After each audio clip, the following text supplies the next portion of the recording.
Assalamualaikum warahmatullahi wabarakatuh. Salam sehat semuanya Bapak Ibu guru hebat. Jumpa lagi dengan saya Bu Purwati, calon guru penggerak angkatan 5 Kabupaten Demak, Jawa Tengah.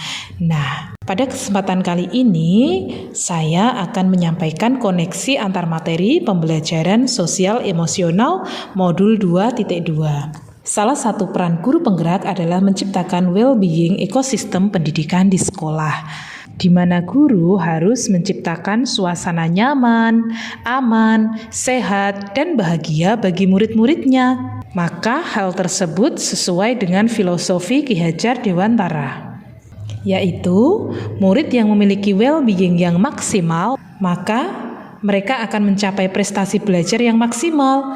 Kemudian secara kesehatan fisik dan mental mereka juga lebih baik. Kemudian murid-murid kita tidak mudah stres.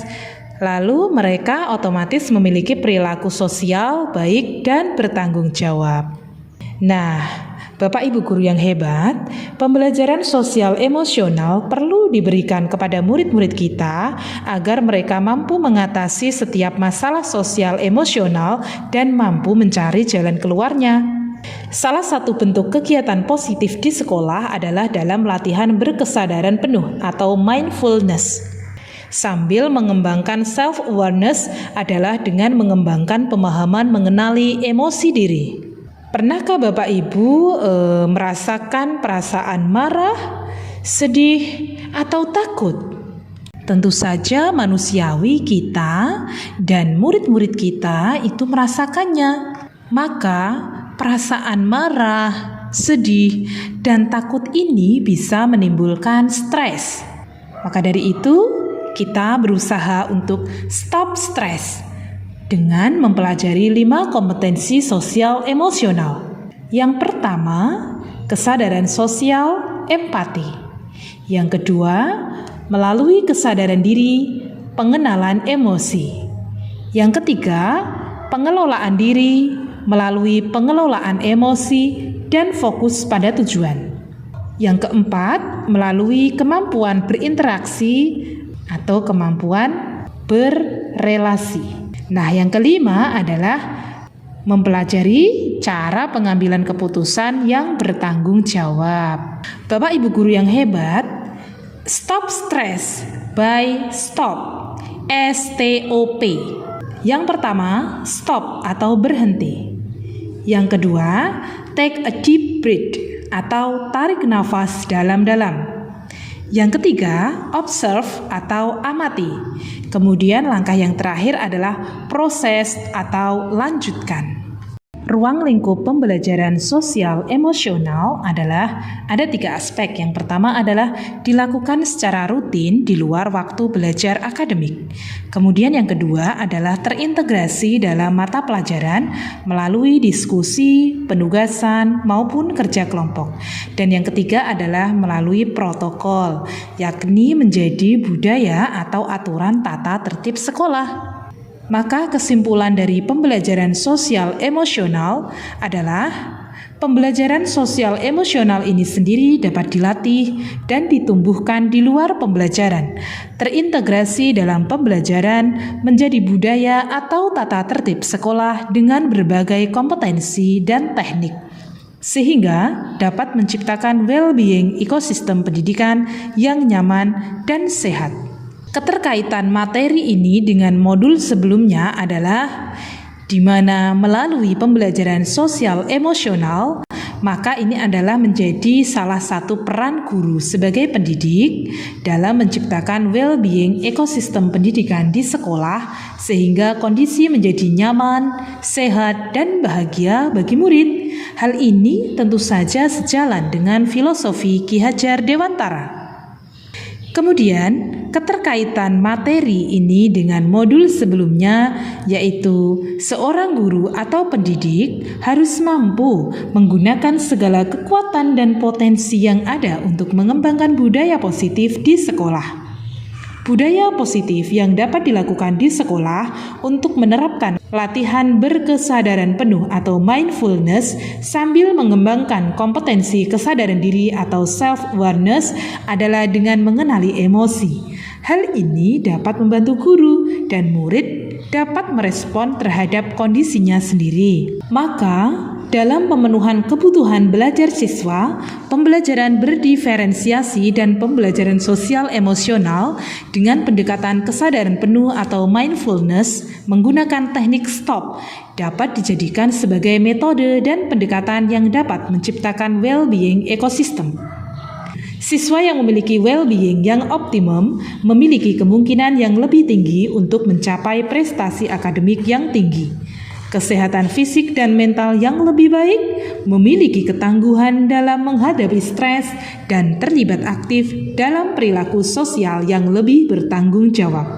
Untuk itu, jika pembelajaran sosial emosional dengan pendekatan mindfulness menjadi budaya positif di sekolah, maka pembelajaran berdiferensiasi akan mudah diterapkan karena anak akan lebih fokus, semangat, tanggung jawab terhadap tugas, dan tentu saja bahagia karena pembelajaran yang disajikan sesuai dengan kebutuhan belajar, minat, dan profil belajar sehingga dapat mewujudkan terciptanya profil pelajar Pancasila dalam rangka mewujudkan merdeka belajar.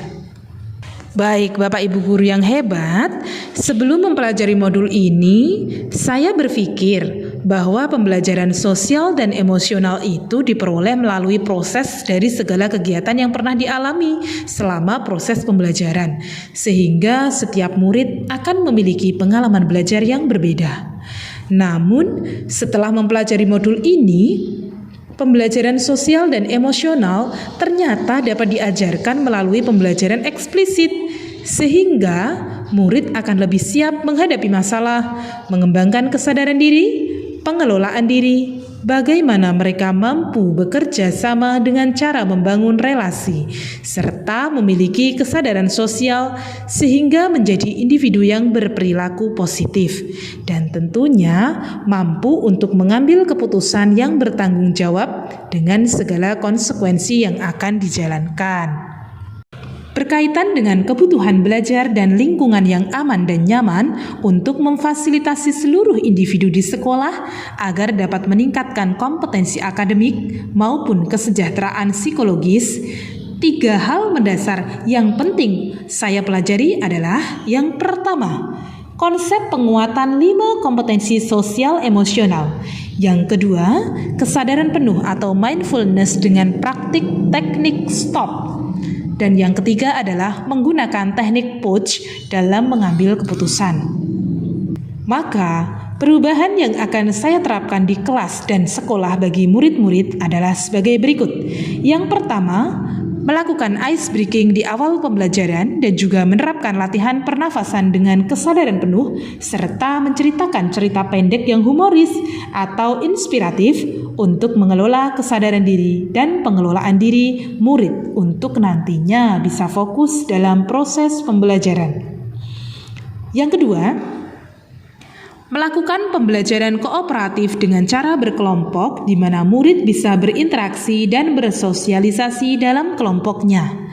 Dan yang ketiga, membuat jurnal refleksi tentang materi yang sudah dipelajari, baik itu yang sudah dipahami, yang belum dimengerti, maupun hal menarik selama proses pembelajaran, dan tentunya perasaan murid yang dituangkan dalam bentuk emotikon, serta cara menanggulanginya.